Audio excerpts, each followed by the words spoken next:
Greetings all! I am at the Ontario Regiment Museum in Oshawa. I'm standing in front of an M4A2 76 HVSS with Mike. Mike is the vehicle lead, team lead for this specific Sherman.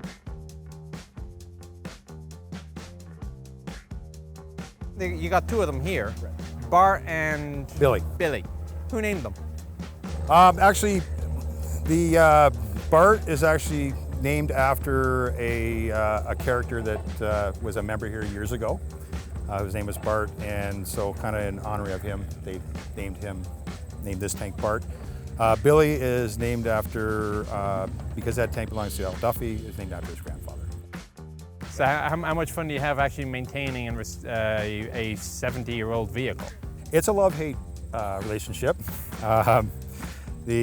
My big fascination with him as well is we're part of a group of mechanics that we call BLD, Big, Loud and Dirty. If it's big, loud and dirty, we're attracted to it. I've always had a fascination with the Sherman, so when I came here, this was the vehicle. I said there's going to be the vehicle that I'm going to end up on. That was your target? That was my target. What's the most challenging part about keeping it running? The engine, transmission, or just something really obscure you wouldn't think about? You know what? It's a full circle. The big thing is, what we recently with this tank is we just did a refresh on the engines. At this age, they need to have a little love and affection.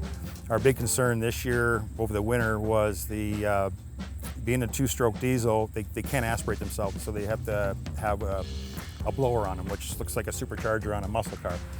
And as age comes along, the seals in them will start to deteriorate, and they'll actually leak oil, which means they'll produce their own fuel, and you can have a runaway.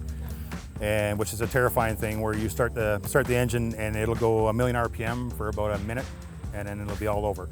So she's proven to be a fairly reliable runner for you? Absolutely, absolutely.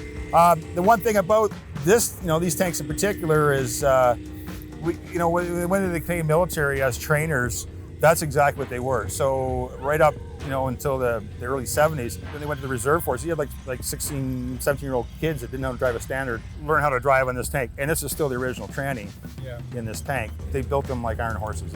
They're really, really good. See, what's to last longer, you or the Sherman?